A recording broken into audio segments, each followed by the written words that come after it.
Welcome to Subject to Change, a sustainability podcast. We're here with Bill Bishop to talk about how government is leading the way. So I'm so excited because this is like the first time we've done one in quite a few months. We had so much going on. What a great start to 2023. And it was an email from Bill that Yeah. prompted the discussion because you alerted everyone to the exciting Executive Order 22. Welcome, Bill. I've been with Pathfinder Engineers and Architects for 16 years now, which is Wow. that's a pretty big milestone for me. I'm proud of that. And it's been a really good fit at Pathfinder. I've got definitely some like-minded colleagues and compatriots there, especially in the energy group. So I work in not that we're a huge firm with thousands of people, but we do have a dedicated energy group where we do energy analysis, energy studies, building energy simulation. And for just a handful of us, we've got a lot of experience, a lot of bandwidth. So it's very rewarding working in that group within Pathfinder and doing the kind of work we do and getting to work on the kinds of projects that we do, because of our experience. Yeah, it's great. You guys have such a great reputation. You're willing to experiment. I was fascinated with a building I saw that you did that had an external panelized system that pre-warmed the air before it came into the building energy system. I mean, that kind of stuff is everyone should be thinking that way. And it was so invigorating to see that project, not only in someone's mind, but like built. And yeah, those kinds of things are really fun. I mostly stick with the energy side, but I end up being on a lot of design teams and kind of part of the conversations with the architects and the other engineers. So when we see something unique about a particular project that lends itself to any number of interesting and novel energy ideas, it's nice to be able to bring those up and make the suggestion.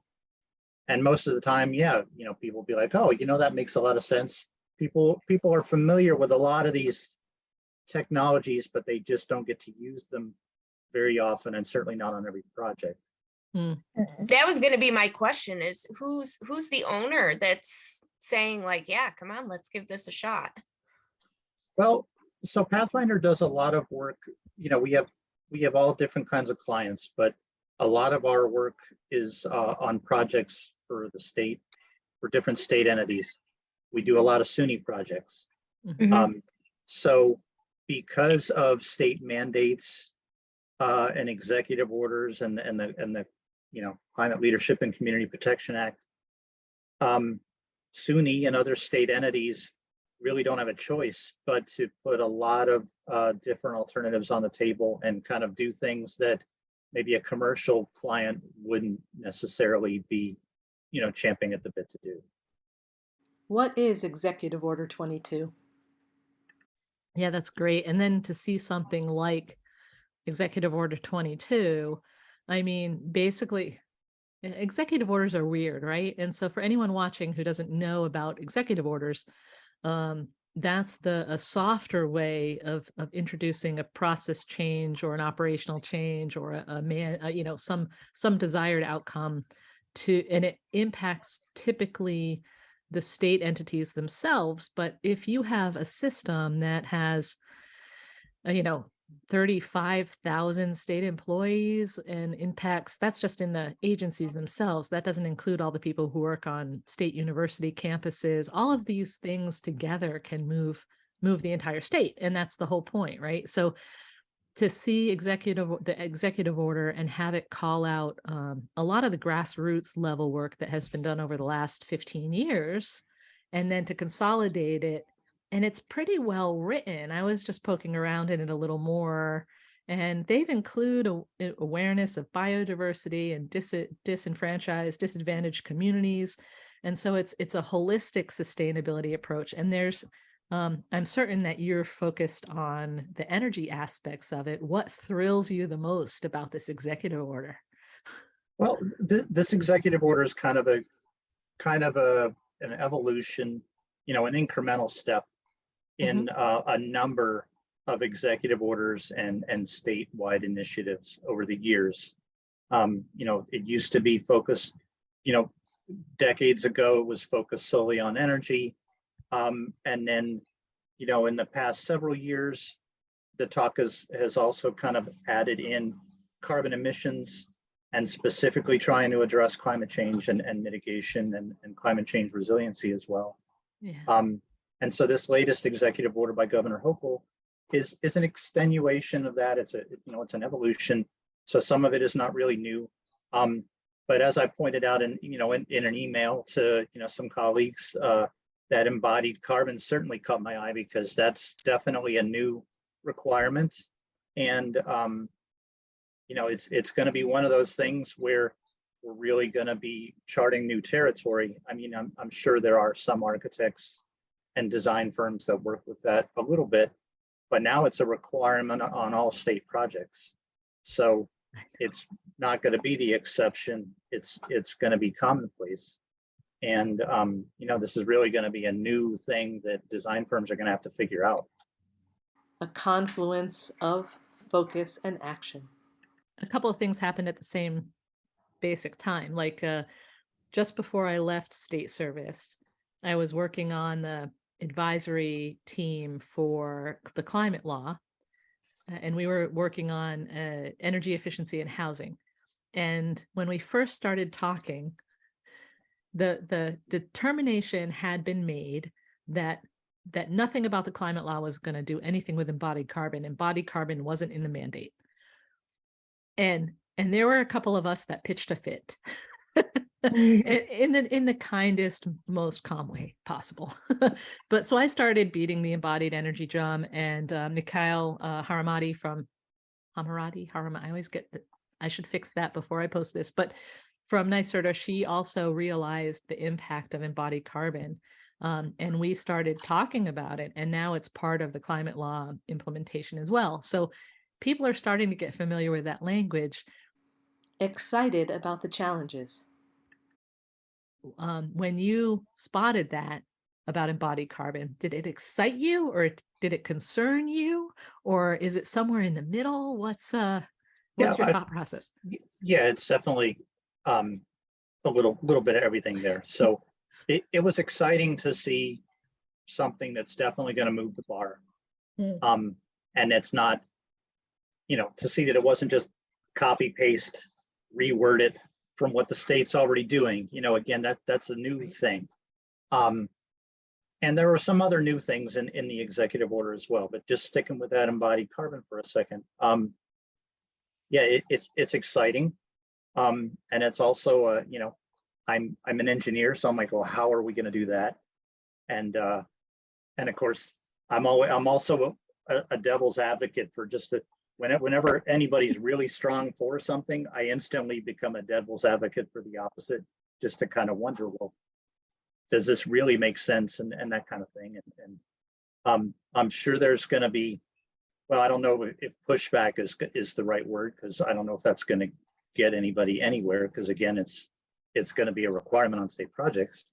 But yeah, how is this going to work? How are we going to do this? And when is there's a GreenNY Council that is supposed to be providing resources, and I'm curious to see what they're going to come out with to, so that design firms like ours can actually follow through and meet these requirements. The GreenNY Council. Is that the official name? The GreenNY Council? Yep, there's a GreenNY Council, and I believe OGS is the head agency, but it's led by representatives from a number of state agencies. Yeah.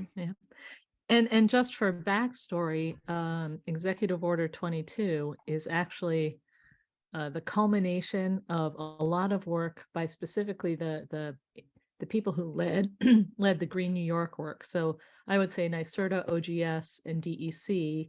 DASNY was in there for a little while, but there was a concerted effort to heighten the awareness of the governor's office as to the work that's already been done under Green New York, which was that came from previous executive orders. Executive Order 111 came about in 2001. Then Executive Order number 4 came into play in 2007, and that's why I was hired at DASNY. And then that became an interagency committee, and that became Green New York, and we started pooling all our resources. And then we started saying, hey, look, we can't have Executive Order 88 and all these executive orders that focused on energy and procurement.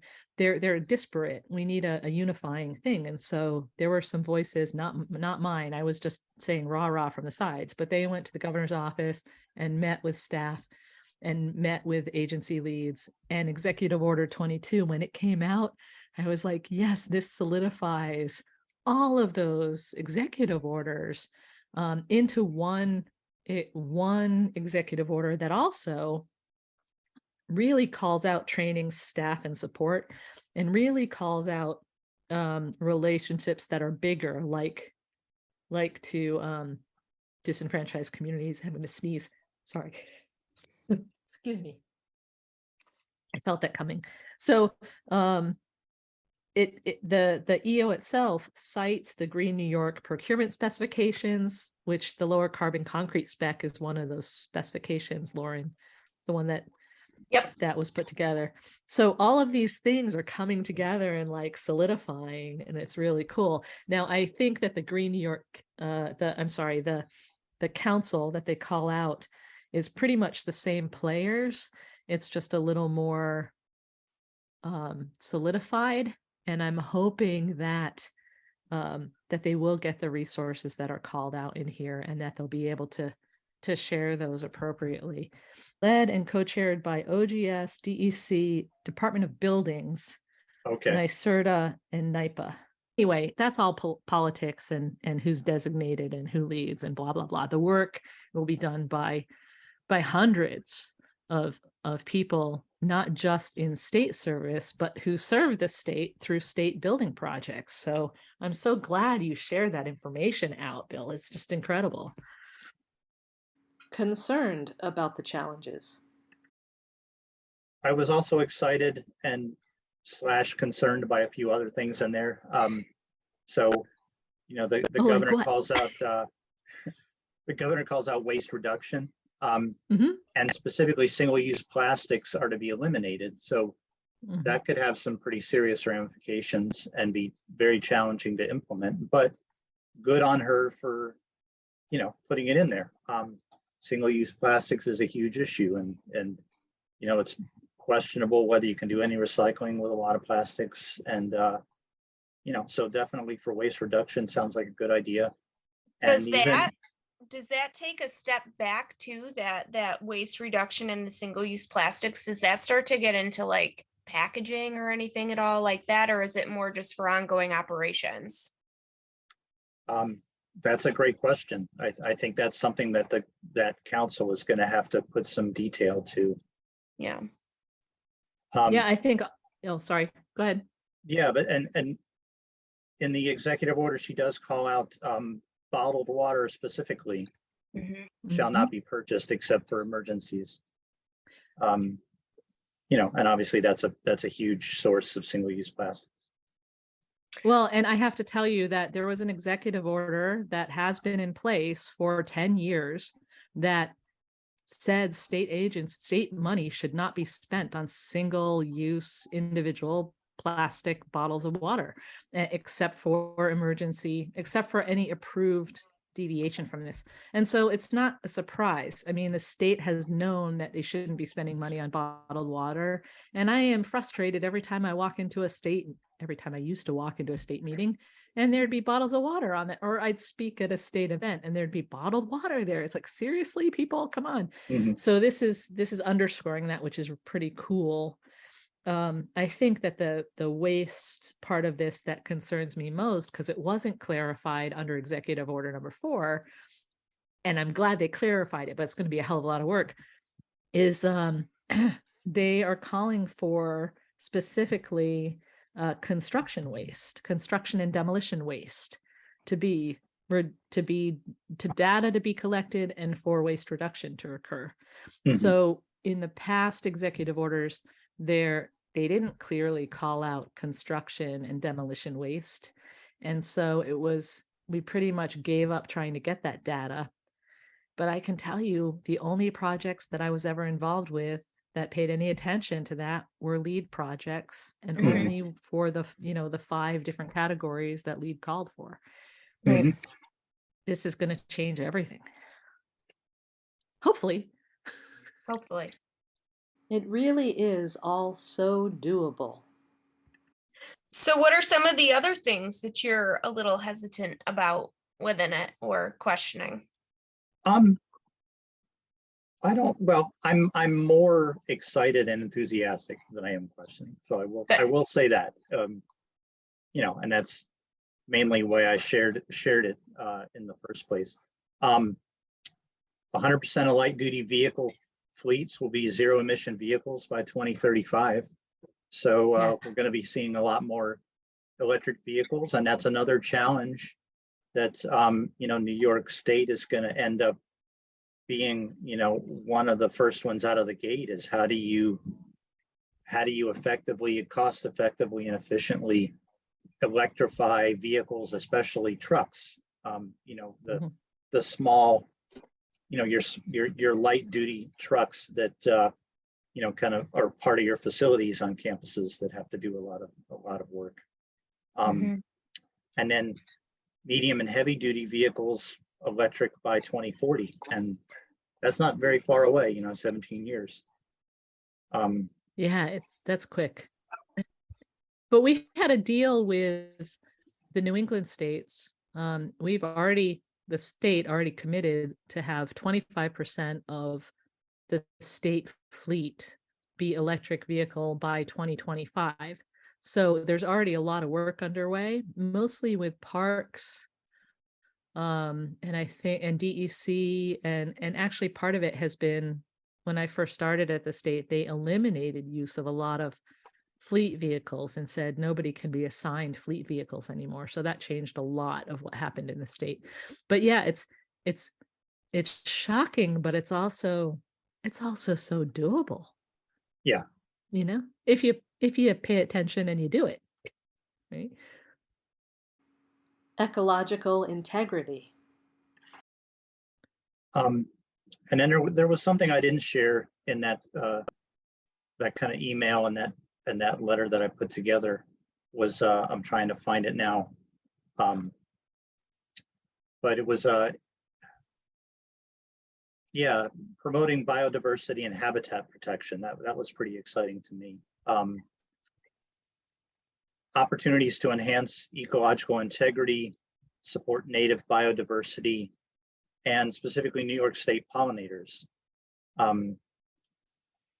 Prioritize native plants, minimize non-invasive plants and landscaping. So, that seems like it should be there's no technology issue there. It's just do it. It's just some extra work that, instead of just putting sod everywhere, actually put some thought into some, some sustainable landscaping whenever you have projects that, that can be applicable to. And doesn't that kind of makes my heart sing when I read that New York State government is saying, pay attention and support pollinators. I'm like, oh my God, there's actual systemic thinking here. There's a recognition that we're dependent on nature that is dependent on us to do right by them, Yes. And I was genuinely excited when I read that, like you said, Jody, to see a state executive order specifically calling out something as specific as pollinators. That was exciting to me. Interconnections. This semester, I'm teaching a sustainability rating systems class, and we touch on the major ones, right? So these are second semester OCC students. And we just got through learning about the integrative process. And we've been drumming up where we kind of did like a charrette kickoff for a project that they're working on in another class. And it's a home from the 1800s that's it was carved up into about 3 different apartments, and now it's going to go down to 2. But one of the things that one of the students brought up was, we should really look at, what we can do on the building itself or on what little land they have for pollinators. And this was one of his major and they're just, we're 2 weeks into the semester. So I was excited that he was thinking about that and how we were going to start to think about, is it on the roof? Is it in the lawn? Is it on the, it's like a rain screen sort of thing. And, how's the structure going to handle that? And they're already starting to think in interconnections, which got me really excited. Think about it as also part of. And meanwhile, I have this response with so many public projects. We get down to the wire in construction and they put a big cross through the landscape budget. So that's got to go away, right?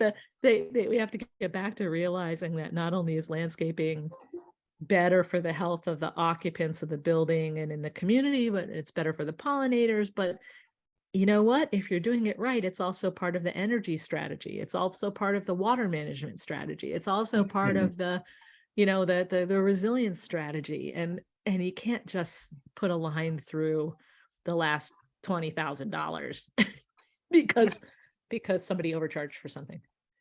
Mm-hmm. Sorry, that was oversimplified, really oversimplified. Land use.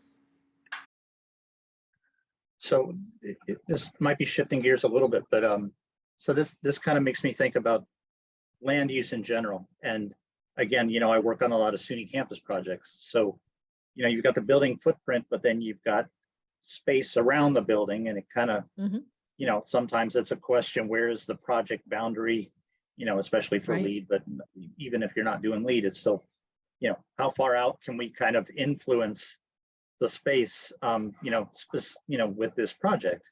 And, we're seeing more potential competing uses for that space. There's always been the, where are we going to park question, and where are we going to have sidewalks and that sort of stuff. But now there's, where are we going to put geothermal wells? Where can we put on-site ground-mounted solar? Where can we maintain existing green space or enhance it? Yeah. And can we do more than one of these at the same time with the same space? Yeah, and it really crosses boundaries of construction and facility management and student well-being support and sports. And I think it's interesting because you brought up the project boundaries, and one of the talks we had quite a while ago was with Eric Corey Freed, whose biggest pitch, he's an architect, his biggest pitch was zoom out. We shouldn't be looking just to 5 feet outside the walls. We should be seeing how that building impacts the community. And campuses are the perfect place to stretch those boundaries. Lauren, are you teaching anything about sites as a rating system? Yeah, that'll be one of the ones that we examine as in tandem with LEED, basically.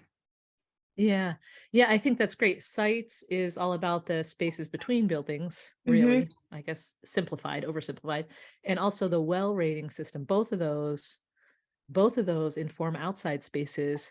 And maybe what we need to do is, as under the umbrella of EO22, when we do a project, we need to send a narrative of those rating systems as well as the LEED system. Because if we design the spaces between buildings, we'll need fewer buildings, right? Or smaller buildings. Outdoor education. The students are forever asking every single class, like, can we get outside? Can we do class outside? Which is really hard because it's tied to computers, right? But when we can, we do, obviously. And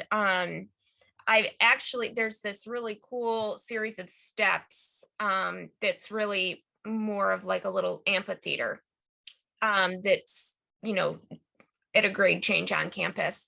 And without fail, any day that's above, we'll say 65, there is a professor who teaches out there all day. That's awesome. anytime you walk by, if his class is running, they are outside. And there's no doubt they love it. And it overlooks this like really cool, like steep embankment that goes down to a creek, and it's wooded at that part. It's amazing. And I would be so interested to see if there's like a change in test scores between like his fall classes to like early spring, like if it's the same thing run in two different sections, like if the fall classes have higher test scores or something than the spring classes, which start at June 30th, for example, and their ability to be outside at the beginning. I should find out who it is and ask him that question. You should find out who it is, and we should talk with him. I'd say one of the silver linings from the COVID cloud was just people getting outside more. And I know personally, I got outside a lot more. I even did a lot more outdoor exercise. I started running more, I started biking more, or even just walking and hiking. And I started noticing other people doing the same. And that, that maybe has retrenched a little bit, but I think it's definitely still more than before COVID.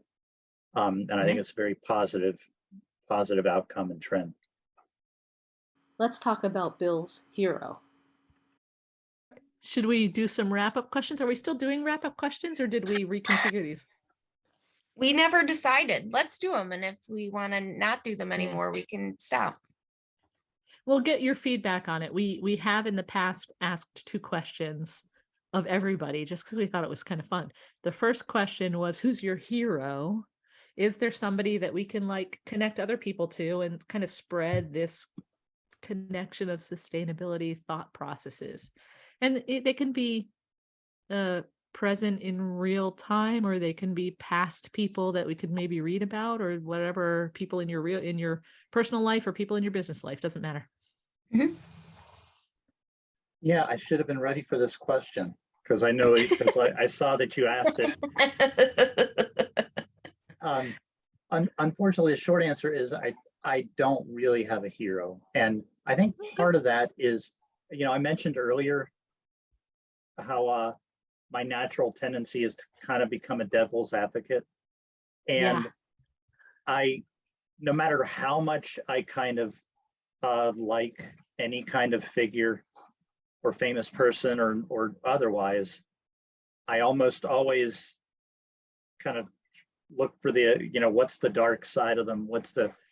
So it's just it's really hard for me to just fully embrace someone. I'm not a very good follower. I love that. I have so many questions now, though. I'm like, who did you used to respect that you found something really bad on and decided to stop? And I never pictured Bill having like this dark side where he's always looking for the thing, Yeah. No, that's funny. No, nobody in particular comes to mind, but I mean, like,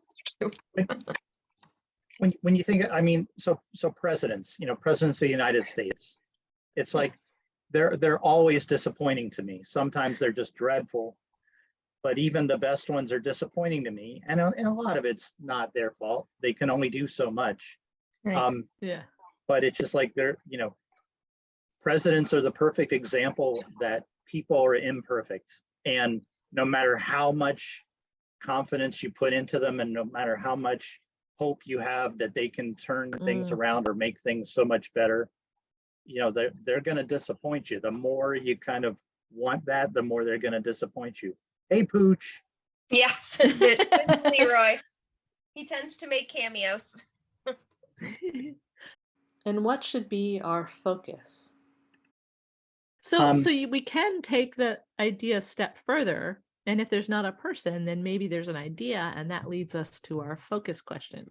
So if there's an idea that's compelling that you want to connect people to, a focus, then that could be good.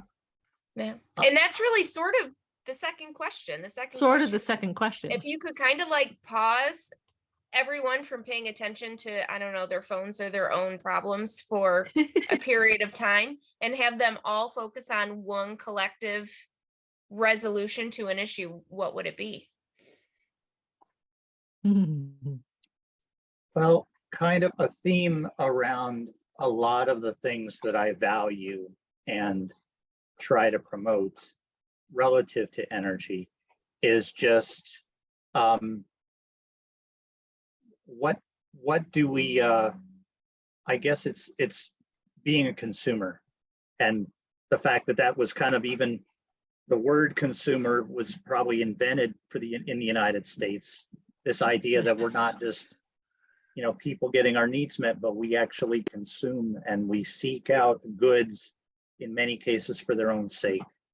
And there's just so much kind of negative aspects of not questioning that culture, That's fair. Yeah. not challenging whether or not you need something, whether or not you have to buy a new version of the thing that you already have. And if we got away from that thinking, there can be so many benefits. I mean, it's gonna change the economy fundamentally, but the economy needs to be fundamentally changed in a lot of ways. And if we don't change it, it's gonna happen one way or another.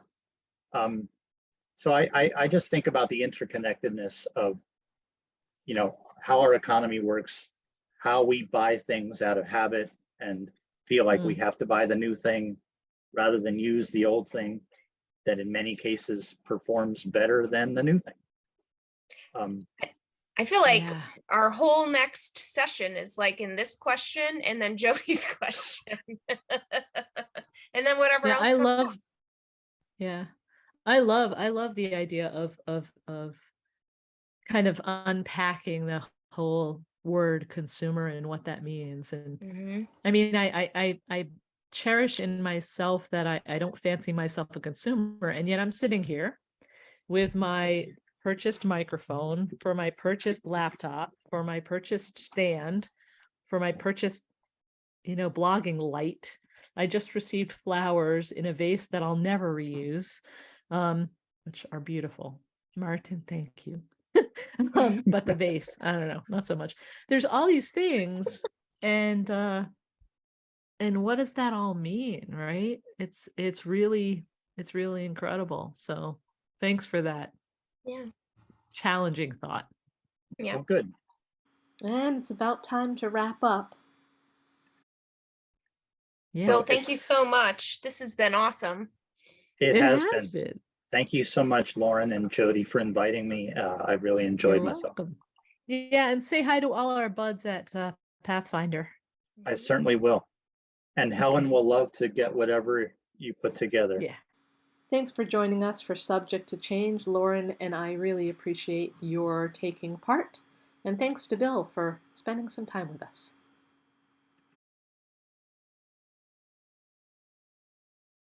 All right. Excellent. Thank you so much. And we will see you soon. Thanks. Yeah. Very Have much. a great night, Bill. Yep. Bye. Take care. Bye. Bye.